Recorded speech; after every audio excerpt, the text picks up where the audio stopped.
Welcome to the Social Club. My name is Alice Clements. I'm here with Maxi Gorn, who's on his bye week. Welcome, Max. Thank you, LB. Apologies for the listeners. It is raining. I can't help far north Queensland weather. It is, I would say, pissing down. And 12 days out from the tour, we got Luke Plapp on the show. Welcome, Plappy. Thanks, gents. I'm a bit more of a human compared to how I felt last week. Back on the bike, back training, and actually just got the phone call from Matty Heyman 15 minutes ago to say I'm in the tour team officially. So was expecting the call, but it's good to hear it. Is that breaking news? And given the podcast comes out today, is that greenish signed off? If you gave it a few hours to upload it, then yeah, you're all good to go. Once I'm added to the WhatsApp group, which will probably be sooner than you edit this pod, we're good to go. Just a quick question. Who are the other 7 in the WhatsApp group?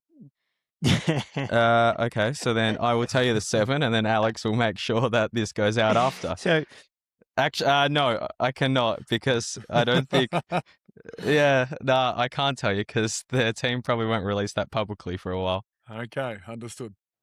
I'll text it to you, boys. I was just looking, our recording platform has released some sound effects on their new system, but there's no bleep in there.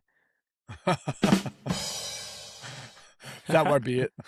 No, that won't That be will it. not be it.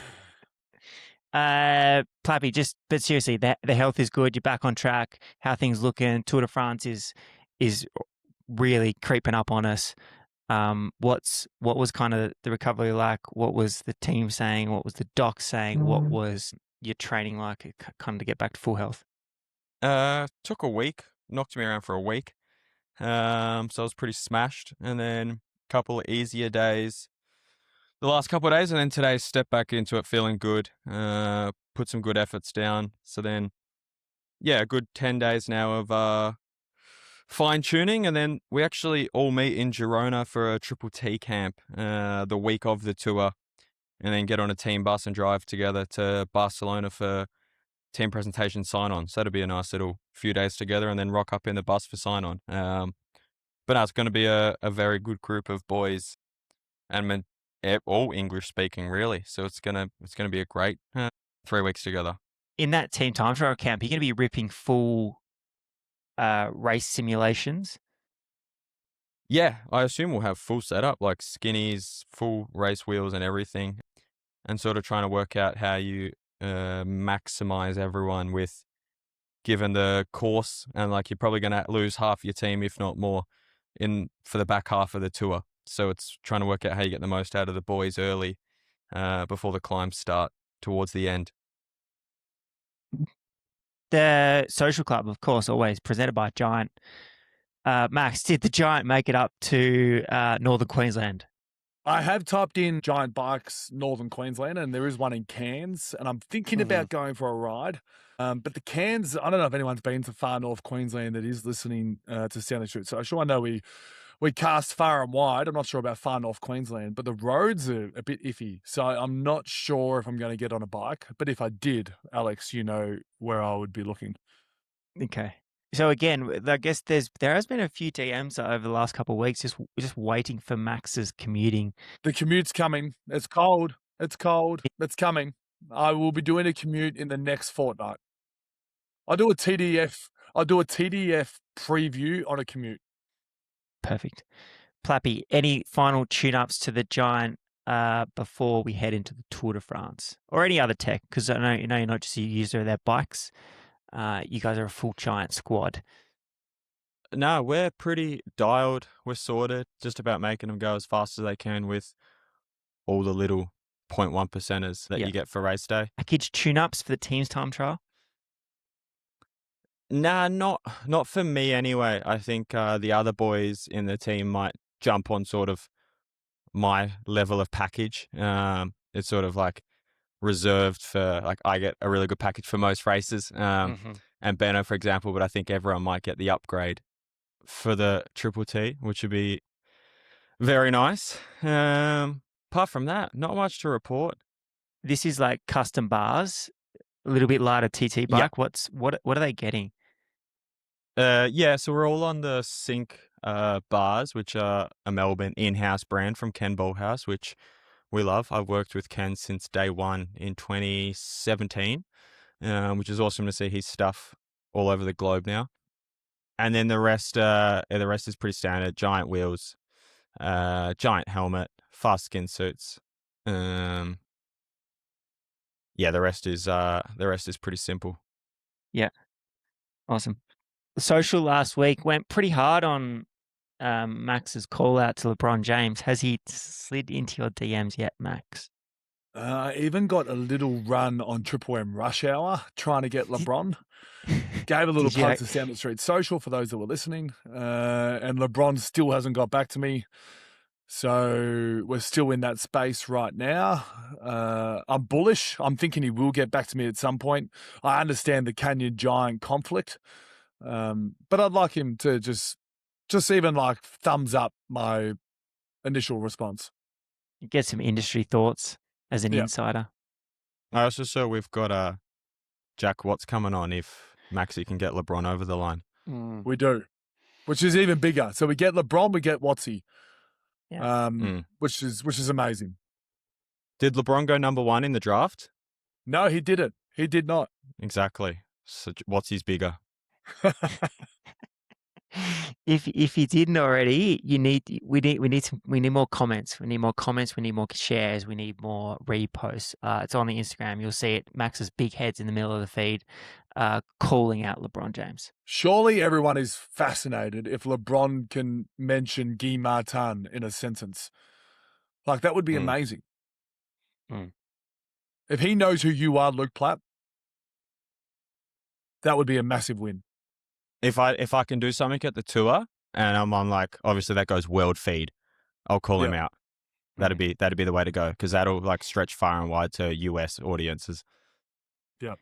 Well, if he learns Plappy's name, that's the second bike rider he knows. He probably knows Lance too. Let's go third. Yeah. Your Hiro ads, Max, acting career on fire, I see. What are your thoughts on that? I'm intrigued. Yeah, are you interested to know who Tubby is? Well, I'm not gonna ruin it now. You have to wait and see. I think we're only up to episode 2 or something. Yeah. I mean, for those that are wanting electrolytes in their life, Hiro's the way to go.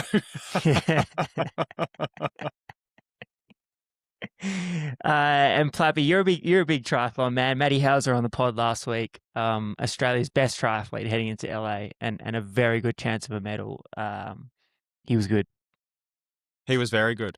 Very interesting to hear. He's probably one of the only boys at the moment sort of focused on that short course and vision of the Olympics. A lot of them are cross-coding in the same code, different distances. And he's all in on short course for LA and Brizzy. So, it was awesome to hear what he's got to say. And we're all going to get behind him now all the way up until LA. But great fella. And also need to get him, I reckon we can get him involved in cycling a bit more. If he's doing crits and racing crits, we can get him involved in the cycling scene some more because the numbers he's pumping out. I've seen some of his YouTube videos and the numbers he's doing. He's doing big numbers. So I think he would hold his own very nicely. 80 kilos though. He's a big boy. I was a bit surprised at that. He's got proper stature. He walks in the room, you're like, okay. He does too much swimming. His shoulders and arms are massive. Imagine how flat he would be if the triathlon course comes across his desk and it's got like 3,000 meters altitude of climbing. Yeah, you'd be flat. Considering it's probably hard to come off a beach and get to 3,000 meters when you start at a beach, but he should be pretty safe. Plappy, we got to see like a touch of the back end of the LA course. Your initial thoughts?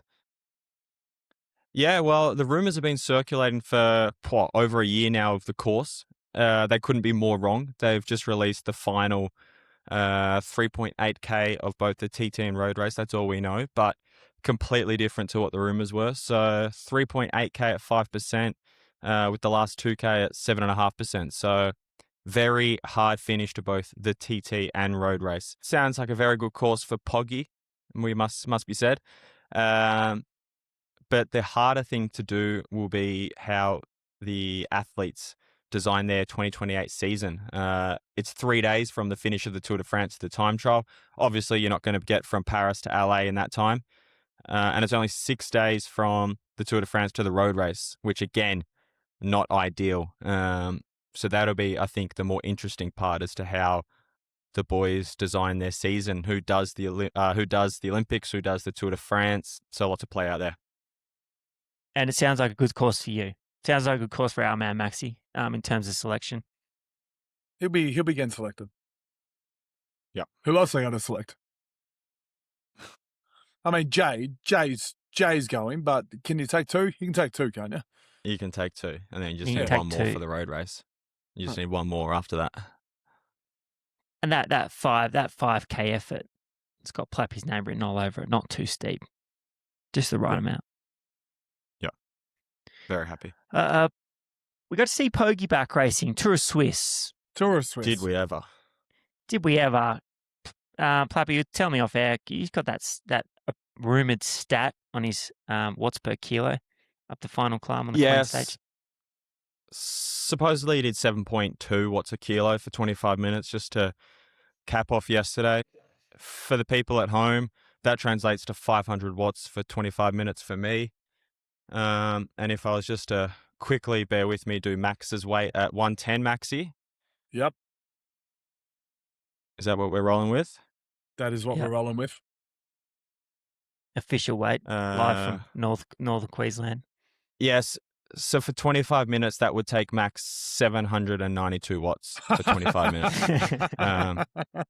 Just to sort of put that into perspective of the numbers this guy is doing is monumental. That is ridiculous. And stage 1, usually you ease into a stage race. Stage 1, he just fucked off with 70k to go. Almost won the Tour by 10 minutes, and it was a 5-day race. So I would say, yeah, he's looking pretty bloody good. Just remember my top 5 most overrated things in cycling. Watts per kilo is up there. Couldn't care. And solo stage wins, which he did a lot of. Yeah, they're both of them. Yeah, but watts per kilo is more interesting when you compare it to like what Max has to do. I think then it becomes quite interesting to know that he has to do 800 watts for 25 minutes. Yeah, I do wonder if your science is correct. Surely if I'm pushing 800 watts for 25 minutes, I'm gapping Pog. Well, that's what the science says you have to be able to do. So. I think also Max is going to have to do more watts because Pogie's more aero. So yeah, there's top another 20 on top. I'm doing 850 watts. Okay. You should get Ed and Jake to do their 7.2 times their body weight just so they can put it into perspective. It's a good point. Every time I mean, watts per kilo don't mean much to me, but every time I beat someone lighter than me up a hill, I let them know about watts per kilo. So to be fair, I do use it every now and then. Maxi, is this what you were expecting, Pogie? A couple weeks out from the Tour, obviously Jonas has won the Giro. He's taken a different path this year, and he's absolutely dominated as he has the last 3 years in his build up to the Tour. There's a few things I didn't expect. I didn't expect stage 1. Stage 1 sort of caught us all off guard a little bit. I also didn't expect the individual time trial. The fact that he's leveling Mathieu van der Poel is that makes me think that he's not at the level that we need him to be for the TDF. I'm unsure where this leaves Pog. I know he was completely and utterly dominant, but Jonas Vingegaard's a better ITT than Mathieu van der Poel. So stage 1 and stage 5 was unbelievable. Stage 5, eclipsing Lenny Martinez in the last kilometre was in the break. Stage 1, no one went with him. Even stage 2, I think Vacek went with him for a tiny bit and he almost caught the little break. Those were all unbelievable. But the individual time trial was a bit... I think Van der Poel just decided to try for the first time ever and showed that he can do it. But he's still not in your level, Van der Poel. Surely. He's not in the big 5 individual time trialers. He's not, but you would have had Wallens, McNulty, a lot of these boys a lot closer if it wasn't an impressive ride, I think. Like, I was expecting McNulty to pump Van der Poel and he didn't. Wallens, I thought, would beat him. He didn't. Like, I think Van der Poel went fucking quick. He also was railing the corners. And to be honest, Pog can lose 5 minutes in the TT at the Tour, and it's not going to matter if he's doing this watts per kilo. He's going to pump him. I think he showed another level this week. Yep. In terms of the course, Plappy, have you done? We did the individual time trial and a team's time trial at the Tour. Refresh my memory. Yeah, I was meant to do recon of the TT post Dauphiné. Obviously, that didn't happen. It's flat for 2K, 5K climb, 5K descent, 5K flat to the finish. So it's not a bad TT. The descent's not technical, but it's definitely up Poggy's wheelhouse for TTs over your Garners, your Tarlings, your Remcos. It's a TT that Poggy will like, and Jonas as well. Like it's a TT good for GC boys. And Maxi, in 34 plus degree heat, the UCI just clipped Van der Poel for taking his shirt off on the podium. Thoughts? I mean, slight pivot, but I was doom scrolling through my Instagram the other day, and I saw someone calling the cops on someone who was mowing the lawn with their top off, and I was wondering when this came. Like, why did the top off stuff came? And then at the exact same day, Matthew Van der Poel was getting fined €500 for having his top off in the hot seat. And I'm wondering, all those times I've gone for those long distance runs, should I be having my top on, or should I? I'm unsure. Now I don't know where to sit. Alex, where do I sit? Am I running with my top on, Are we or talking legally or socially? both? So legally, no, but socially is what UCI are doing. But at the same day, it came across my social media of Jack Ginnivan on Channel 7 just with his top off, patrolling around the rooms and loving it. And the whole of Australia seemed to enjoy it as well. So I think it's just the UCI looking for some cash. AFL did not find Jack Ginnivan. That is true. No. So I'll continue to run in Port Douglas with my top off. I can give you a reference point. The Andorra track, definitely no shirts on. Okay, so it's a no-shirt vibe. It's a no-shirt vibe, but there are a lot of skinny blokes running around pretty quick. Before UCI fined Matthew Van der Poel, did you think when you saw it going, oh, that's a bit weird? Plappy, having never been in a hot seat, give us your thoughts as to like, is that a weird time to take your shirt off? I mean, I probably wouldn't, but I don't have Van der Poel's physique. Like if I'm him, I'd probably flaunt it. Like, probably have no problem with that. But it was also very hot post TT. You don't want to keep your skin suit on. Yeah, I thought that was play on. Didn't have a problem there. The feet in front of the camera, the little toes, the little toes and the feet in front of the camera, probably could have taken the feet down, but the top, no problem there. So from your point of view, feet fine, shirt off, play on. Yep. The other one too, Ershka was riding Tour de Suisse, Tade's wife, Tade's partner. Yeah. And I think this just like exemplifies how much of a stinker, at least from a communication standpoint, the UCI is having when they're talking about rider safety. They're talking about different pieces along the lines of changing the size of bike computers, changing different pieces of tech. But when we get to the basics of a course has a speed hump, not just any speed hump, one of the most vicious speed humps you ever see within the final kilometre of a course, it's just unacceptable from a safety standpoint. Puppy, where do you sit with? So they obviously had marshals there. And they obviously noted there is a speed hump of a kilometre. So if all of you knew there was a speed hump with a kilometre to go, is that okay? Or there should just not be a speed hump? No, they just shouldn't have it. Okay.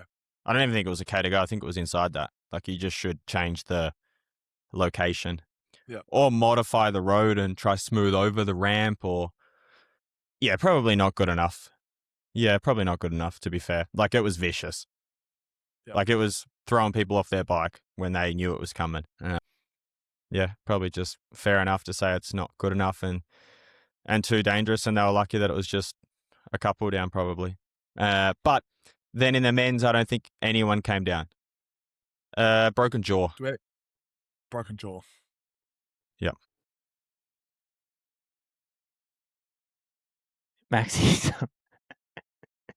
Maxi's choice of liquids today are exceptional.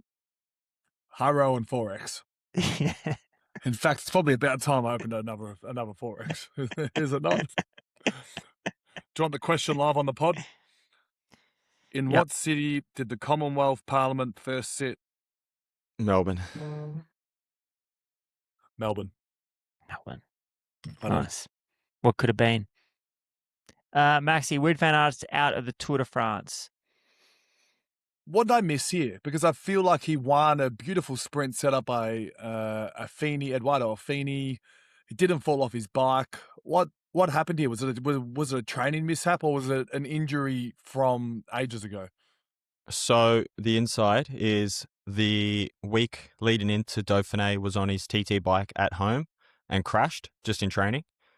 And did something to his elbow in some sorts, got infected, raced with it infected, and then blew up massively during the race, hence why he went home. Had surgery once he was home to clear out the infection or do something. And then the surgery went wrong and they infected it even more or something and went back in for a second surgery. Sounds like a bit of a shambles, but yeah, basically an infection in the elbow is what I understand that needed a couple cutouts to get himself right. And yeah, he's not going to the Tour, which is massive, massive blow for him, considering if you look at best domestique last year, you'd probably say Wout was the best domestique in the whole world last year. So it is a big blow. Max, that means that, yeah, like Plappy said, there's a gaping hole in Vingegaard's squad. With him, I guess he's the most valuable domestique in the world, on top of being a world-class sprinter. Can kind of like fix that or play that role in between climber and domestique right in the front, doing the big heavy lifting. Thoughts on how this changes the structure of Jumbo Visma coming in the Tour de France? Yeah, not to mention, I mean, I think Jorgensen's had an iffy prep. I know he's still a chance for the TDF, but so if you add Jorgensen and Van Aert both to this, then you're relying on Amaral, who was really good at the Dauphiné. Oh, Swiss was he? Was he at Swiss? I think he was at Swiss. Then you got Sepp Kuss. So really, yeah, it's a massive hole. I think UAE have these guys in their team with Mikkel Berg, Jonathan Navarez if he goes. They've got these guys who can do that role of Wout van Aert. Visma don't. Amaral is more of a climber. Campenaert's more of a climber. I don't think they have the Wout van Aert. So it's a big hole. I still think Ineos has the best squad minus the big leader. I think they have for a few years, and I think this year they, again, if I was a leader looking at who the best team around me could be, I think I'm taking Ineos.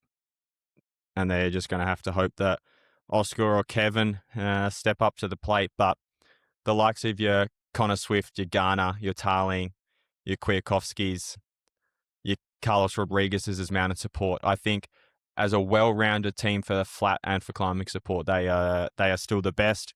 They are unbackable favourites, I would dare say, for the Triple T. I haven't looked, but from my opinion, they would be unbackable favourites. And if they're not, you should be placing your money there. But no, I think they have the best team. It's just whether they can get their boys rocking and rolling on the GC front. So if you were Paul Sextus, you'd be keeping your eyes open to an Ineos move. Massively. If I was him, I would think they would be best suited to support a leader. I think that's what they're missing and hoping that Oscar turns into. Particularly the guys at the pointy end. Although Decathlon's impressed me with multiple guys this year, particularly at the end of Liège. Liège is different to TDF, but they have impressed me this year, Decathlon. But I'd rather be with Ineos with Rodriguez, Kwiatkowski, these sort of guys to help you through the last little bit. Max, you flagged this last week. Dauphiné Swiss very light on from a sprint perspective. So the sprinters went to Belgium. They did. And it was not light on at all. We had the big boys. So if you wanted to see if Olav Kooij was ready for the Tour, this was what you wanted to watch. If you wanted to see is Merlier or Magnier the man of the wolf pack, this is the race you wanted to see. And if you wanted to see if Philipsen still had it, again, this is the race you wanted to see. And unfortunately, we got no answers because they all won one stage, They did. including Binny as well. Binny winning the first in a massive upset, and then the other three all winning one each, with Philipsen probably looking the best throughout, if I had to make an educated guess. He did win the GC purely because of his climbing on stage 4. In terms of the best sprints, I think Merlier won the best actual sprint when all 4 of them had a crack. Olav Kooij beat him by a nose in the stage that Olav Kooij won. So I'd put my eggs in Merlier's basket, but all 3 of them, Binny was nowhere after stage 1, but all 3 of them, I'd say dead even. Anyone else have an opinion on that? I would say from a decathlon point of view, it said it was the debate that Kooij is still your number 1, even though he had a lot of time off at the start. Tobias Lund was winning lots. I think Kooij settled that, and I'd also say Kooij 100% deserves that spot in the Tour team, even if it's with minimal support. If you're beating those boys, I think you're an absolute lock, and they'd be pretty happy with where they're going. And the other race that was going was Red Bull. I think they just had a training ride over in Slovenia. They just took the absolute piss, whether it was a sprint with Pithy or anytime the road went upwards, they just played games with the rest of the peloton and went 1-2 very, very comfortably. I was quite keen actually when I saw Lipowitz won. I was quick to check if it was a World Tour status race. Obviously not, so that's still missing. But very, very strong performance from themselves. And Zach Dempster's podcast, how he was telling us these junkyard dogs are going to these Belgium races to clean up and fine tune. They have absolutely dominated this last month of racing over in that part of the world. Jesus, aged well, hadn't it? Zach actually did request that he's referred to as the junkyard dog, given he designed this program. Yep. Moving forward, just for reference. Belgium's an outside chance to fall into my favorite 1 week tours of the year. I don't mind a sprinter's heaven 1 week tour. Like, in terms of who you thought was going to win each stage, you couldn't pick it, which I think is good. The ideal 1 week tour. I think though, Max, especially as you brought up the top 5 stage races of the year a couple of weeks ago, and Pillar Top 5. I think there's an opportunity here for the aging, more traditional races in the build up to the tour. There's an opportunity for these smaller races to give something that's maybe better than watching Pogi win by 6.5 minutes at Swiss. Yeah, like what is even right now is sprint trains. And what's cool to watch is the last 30K of sprint trains. So chuck in some cool little, not cobble classics every time, but like some cool little sprint stages and entice Tim Merlier, Jasper Philipsen, Olav Kooij, Binny Girmay, Arnaud Delis, Sam Walsford, Pascal Ackermann for your like Plappy. Entice them to come and bang, I'm watching Belgium. And I assume you're watching Belgium. If you've got Swiss and Belgium next to each other, what are you going to watch first? Well, Swiss have signed, I don't know where they've signed their TV rights to, but that is a hard race to try and watch. It was hard. I don't know where they were. They were on some sort of illegal television program that I shouldn't have been watching. No, it was a hard race to watch. Belgium was a lot more exciting. Rennes Tour, that should be one that comes across your desk, I reckon, for post-tour. That's probably it's your World Tour status sprinters race with also a Navarez sort of stage in there as well. I think that could be the race that really sneaks into your top 5. The fact that Belgium chucked in a race where Philipsen came 5th and Aaron Buru won, it's like, geez, that's a cool stage. It's just another crazy week from a racing perspective, though.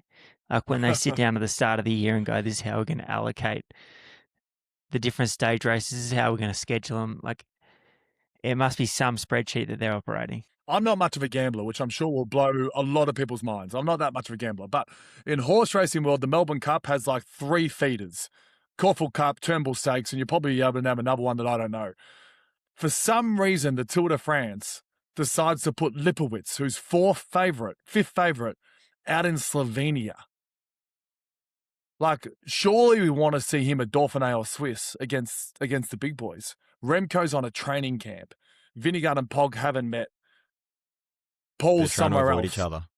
I get it, but it's just like, surely that's pulling the UCI's hair out. You can't create a nice story about the build-up, but mentally, if one of those boys gets pumped in a lead-up race, they're done. Like, you're better off going in fresh and thinking you got a chance than getting your pants pulled down by one of them in a lead-up race, I would say. The other one was the Climbers Classic, the Andorra one-day race that was on yesterday. Probably, again, not streamed anywhere, but was all your climbers just racing a one-day race in Andorra? Outside your place, Alex, did you get to see it come past? Yeah, got to see him come past. Couldn't find a feed online, but got to see him come past. That was nice. Nice. Pidcock won that. I think Harper Pidcock looking very good. Was Pidcock in front when you stepped out the front door? No, he was looking very comfortable going 90k an hour down the hill though. Okay. In the middle of his group. I think Plappy, the thing that gave that race gave context to is how many races there are and how hard it must be to run a team. We've got the Rockets owner coming on the podcast this week, Maxi. But for the Rockets to send a team to this race, as well as filling all these other squads, it must be an absolute nightmare to try and run a cycling team. Particularly early on when you're picking the races you go to, you got to be fine tuned. The fact that they had a midweek win, the Rockets, so they've nailed their planning to a little bit this week.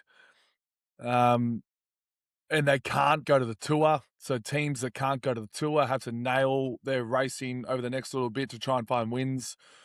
It's an interesting, as much as we pot it, Alex, about there's stuff going on everywhere. There's Slovenia, there's Belgium, there was a French midweek, a little 2.1, and then there was Swiss. I get it as well. You got to try and avoid big guys. You got to try and get points. There's racing all over the particularly European continent. So I don't mind it as much as we pot it. No, I don't mind it if it was 3 races, not 15. Yeah. It's National wild, champs have hurt us in this little period. Yeah, the best. I quite enjoy. I think this last 2 weeks and the next 10 days are the best sort of racing weeks you can have. I love watching the national champs. I don't know if you saw the highlights of the American national champs last night. Basically, the whole peloton against Quinn Simmons, just 1-2 and all teaming up. Kevin Vermaak, all the Modern Adventure pros, every single rider was 1-2 and Quinn 12 Simmons. Modern Adventure pros. And Quinn Simmons shut down every single move and said, fuck it. If I am just going to keep having to shut down these moves, I'll go by myself, and just rode them off the wheel and won 3 in a row. So entertaining. British national champs, always a good one to watch, and also the Belgian one. So I quite enjoy this week of racing, seeing who's rocking up into the tour in brand new kit. Yeah, and there was one more race that came across my desk. Just the under-23 world champ, absolutely taking the piss in the Baby Giro. Won that quite easily. And then an under-19s Nations Cups, for those who even follow along at that level. Probably the hottest property. And I spoke about a young Jack Ward not too long ago. Connor Wright, 17-year-old from Australia. Absolute gun.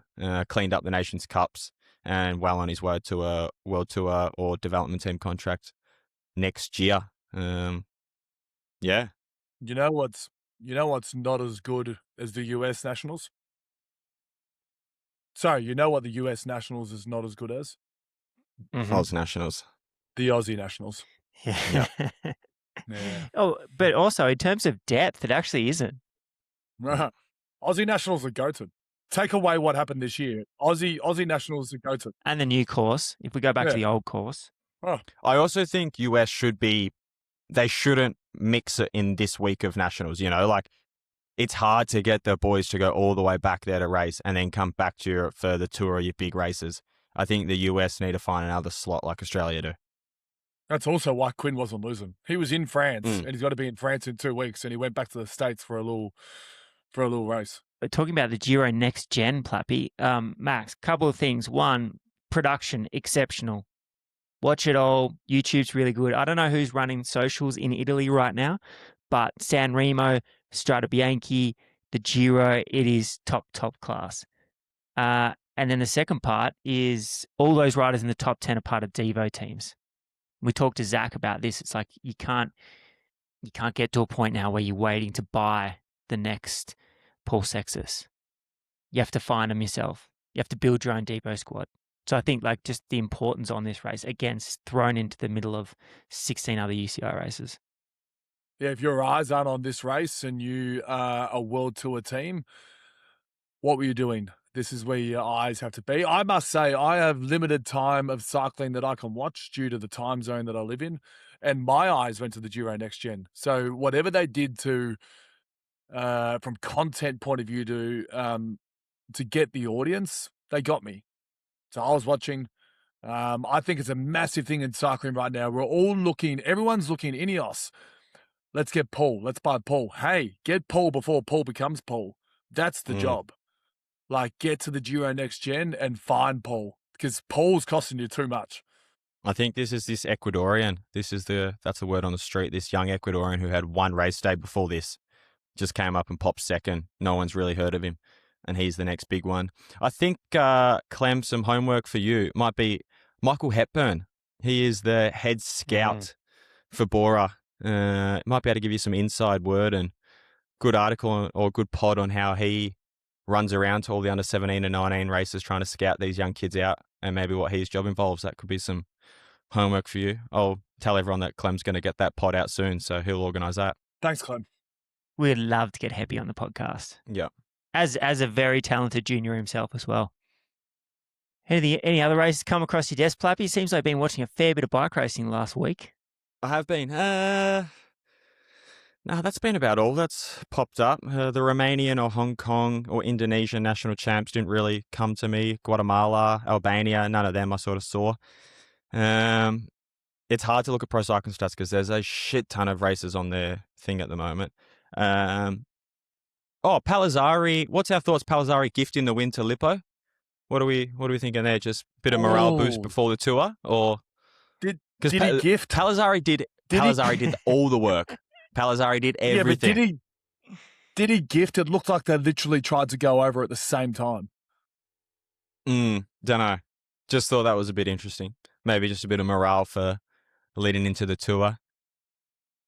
No, not much else. There was a French midweek, La Route d'Occitanie, which Pignazoli was able to win the GC. Gruel won a stage for FDJ, which was big for them. Other than that, there was Slovenia, which we talked about. Lawrence Pithy cleaned up. Dusan Rajovic was the only one to actually get a stage outside of Red Bull. He's from Team Nippo. Let me say they are now 4 wins in front of Team Picnic posted P&L. So they're actually riding quite well. Dominic Pozzovivo rides for them, fun fact. And then obviously Belgium, Andorra, and Swiss were the other major races of the week. Maxi, do you have a top 5 for us this week? I do have a top 5. It would have come across your desk actually last week. The top 5 presented by Pillar Performance. If you are in the market for some high performance supplements, friend of Matty Hauser, this week's guest on the show, Pillar Performance. If you head to the website Stanley15 at checkout, will get you 15% off for new guests. And they've been on board and presenting Max's top 5, which is doing very well, just again to deliver on week in, week out. I think we're up to number 8 of Max's top 5. What do you got for us? The top 5 is this week is the top 5 cycling formats. And there's only, to be fair, there's not many. There's only like 7 or 8. I mean, so there's only 2 or 3 that are missed out, but it's more the level of where they are in the 5 that I think is the interesting part. At number 5, this might change on December 18, and I hope it does. I hope I rise it up. And Plappy, you are a Olympic medalist in this format, but track cycling is number 5 for me. To be fair, it does beat BMX, so you have beaten someone. But unfortunately, it's BMX that you've beaten. Number 4 is MTB, mountain bike. It's entertaining. I just don't know enough about it. I'm not sure if there's enough coverage. I feel like I only watch when Pidcock's or Aaron Gates riding. Like, I just don't think, not Aaron Gaze, Samuel Gaze. Sam Gaze. Yep. I just don't think there's enough coverage. But when you do watch it, you're like, wow, mountain bike, how good. Number 3, cyclocross. I think that's because of Wout van Aert and Matthew van der Poel, to be fair. But cyclocross is cool. Like running through mud, can't get up like 10% steep climbs because of mud. Cyclocross is cool. Number 2 is gravel. This is the one that everyone's gonna hate. Jeez. I feel Better like than cyclocross. Are you kidding me? gravel is slightly better than cyclocross. Viewers, no one is setting their alarms to watch But the they're gravel coming. race. They're coming, puppy. They're coming. And number 1 is obviously road. I feel like a lot of people will have issues with gravel, but I feel like I just feel like the white roads of Tuscany beats the Belgian roads of cyclocross, in my opinion. But I get there's people that have different opinions. Yeah, hang on. Gravel as a sport or gravel in a road? No, I hear you. What I'm saying is the white roads are cooler. Yes, I do understand that the white roads of Tuscany are done on a road bike, but that gravel sensation is a much better vibe to watch. I just feel the issue of someone falling off their bike due to mud, gravel beats that, in my opinion. You've lost the plot in far north Queensland. You've just merged 1 and 2 as road racing, but the second one's on road. You're not actually talking. You're not talking like unbound gravel events. You're talking. Well, I've been watching my boy Lockie Morden a little bit, and it's been a good watch. But I've also Wout van Aert went and raced like a crit for gravel racing this year, and like had all these like random guys just on his wheel, and I found that a really entertaining race, and slightly more entertaining than 20 pros just going around a circuit in Belgium at cyclocross. That's just my opinion. Like it's 2v3, but seeing all these guys do a local crit with Wout van Aert on a gravel, better than the cyclocross circuit. I think we need to get you to a mountain bike World Cup in like Leger or Lederhausen or however you say it. These mountain bike World Cups are right up your alley. Like we're talking, like you know how the corners of Alpe d'Huez with all the drunk fans like watching the cyclists go around the corners? This is like the whole mountain bike circuit. Like it is unbelievable viewing if you were there a part of it. I think mountain bike would go into your second if you got to experience it in real life. Okay. And also in an Olympic year, track cycling almost tops everything. Like teams pursuit, Olympics. I think every 4 years I'm happy for it to be, or 3 out of the 4 years I'm happy for it to be 5th. An Olympic year, TP's almost got the biggest build-up, I reckon, out of any cycling event. Are you happy for BMX not to be in the 5? Again, I only watch it at the Olympics. At the Olympics, it's a fucking cool event. Love watching it at the games. Outside of the Olympics, I've never watched it. Wouldn't even know where to follow it. And Sam Willoughby doesn't race anymore, so I couldn't name one person. I'm almost getting persuaded to put cyclocross ahead of gravel, but I'm not going to. The race I watched of Wout van Aert was cool. So you're saying, yeah, but I think I agree with you if we're talking Strade Bianche. No, the race with Wout van Aert when he was going through that farm gate on a gravel bike with all those local crit boys following him. Yeah, but like apart from that, name one other gravel race you've watched. The Lockie Morden, the trackers. That's like a documentary series. That's not a race. But also, here's my thing. I'm quite big on like I very much enjoy my triathlon, but Ironman as a spectacle is probably the worst event you could ever watch because it goes for 8 hours. And it's slow and boring. Unbound or tracker is even longer. It's 12 hours. You can't see shit. The race doesn't change after 2 hours. Like, in terms of a spectacle, it is horrendous. Oh, this is as controversial of a top 5 I've had. Yeah. It is. It's going to be good for social. Yeah. That's right. Wait till I clip it up and don't put any context around Max's second place in gravel. I'm gonna do some research on mountain bike World Cups for when you're over here. Look, I want mountain bike to take me. I want it to take me, but it just hasn't yet. Like I feel like I'm a mountain biker at heart. Pidcock, Van der Poel Olympics, Nino Schurter, like it's fucking exciting. But Pidcock starting in like 18th and then beating everyone to first, you're like, what's everyone doing? Yeah. It was pretty exciting watching him get there. I reckon you'll get around mountain bike because it's just an absolute party. Oh, don't get me wrong. I watch 4 of the 5. I don't watch track. Apologies. I do watch 4 of the 5. Plappy, What's Max's pathway to? We're heading into an Olympic year. What's Max's Mm. pathway to track cycling? There isn't really. We need a full velodrome. Yeah, it's a shame we don't race at Hisense anymore. That would have been, or John Cain, as they call it now. Like, I think you would have loved that sort of 50,000 people on December 18 at Hisense Arena. That was an awesome event. We don't get the spectators anymore, so we've moved to the smaller velodrome. Yeah, I think we just got to put the seed in you December 18 and then follow Cal and Cal, I don't think Cal will probably do LA. So we just got to, I think the way to do it is the Aussies and Brits, like the Ashes on wheels is what we call it. That's where we need the hype to start for the Olympic TP.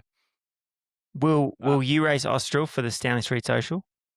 I can be convinced. Yeah, I could be convinced. No. Last time I raced, I got second. Plappy will I got not be second doing last that. time.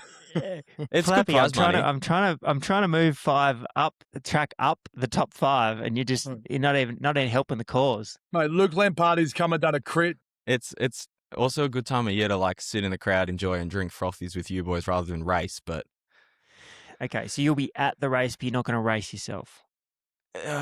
If Kel does it, and like if it's worth $8,000 the win, so if you can get like a couple boys that you're working for, good payday. Yeah. That's what's that? 2,600 each, Alex. It's a good payday if you can get a few boys. Yeah. Me 2,600, Alex 2,600, Plappy 2,600. There's also punting. You can also bet on the event. Okay, you can bet on all 5 cycling formats, so that doesn't nail your point of view. Fair. Some other things that have happened, the race of the year stays the same. Nothing midweek has taken over from races of the year. I didn't mind Aaron Buru beating Philipsen. I also didn't mind particularly the Olive Kooij win. I thought that was an entertaining win in Belgium. None of the Swiss stages were that entertaining, apart from maybe Pog beating Lenny Martinez in stage 5. So that stays the same with Paris-Roubaix 1, Milan-San Remo 2, stage 4, Paris-Nice, where Jonas Vingegaard took on the Red Bull boys. Stage 2, Tirreno, where they went up the cobble climb to finish, and then Trobro-Lyon, which is, I think, a road bike, but should be gravel. So that technically is a gravel run. Again, blurring the lines. We're blurring the lines here. Teams of the year, that's where there has been a change. UAE still won. And in fact, UAE has climbed to 42 total wins because they not only had Pog wins, they had Jonathan Navarez just sneak up for a little breakaway win as well. Xandro Maurice, I did not know he went to Q365. I thought he was at Alpecin de Koenig, but he was at Q365 and almost got a win for them. Second is Visma. They were strong again this week. They sit third in the wins. The team that has gone past them, I'll get to them. Decathlon third. Red Bull is fourth. They now have 25 wins for the year. Only 3 of them are World Tour. All of them being Remco, maybe Jordy Muse, maybe won one of them. But they're flying. They're generally flying. They've taken the dogs to the rest of Europe while no one else was watching. Everyone else was sleeping. No one else decided to go to Slovenia. I'm telling you, Lipowitz has beaten Seb Buick in Slovenia. It's a dot pro race. What was everyone doing? Where was Astana? You love this stuff. Get to Slovenia. So they get to 4th and Astana are 5th. Ineos are now completely out of the 5. Will a team's time trial win get them back in? It will. Ineos, I can see Ineos winning 3 stages of the Tour de France. Completely butchering GC, but they'll win 3 stages. 2 breakaway wins. Aronsman will win stage 20. The TTT will win stage 1. And let's go with Ghana. Yeah, Ghana wins somewhere. Maybe the ITT. I doubt it because he'll probably lose to Pog or Remco, but he might get away at some point. Also, just quickly to wrap up, friend of the pod, Tobias Foss, 4th GC at Swiss. Yeah. I thought that was a very nice result for him. So I just thought I'd give him a little plug. Do you think that correlates with him coming or becoming a friend of the show?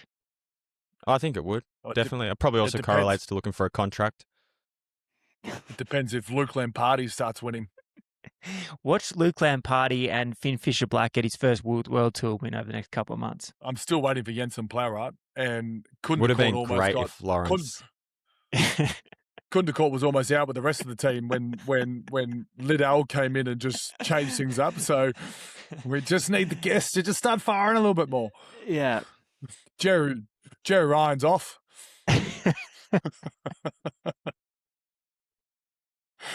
It's all right. We got a runner. We got a runner on the pod Cal this in the afternoon. tour? Is Cal in the tour?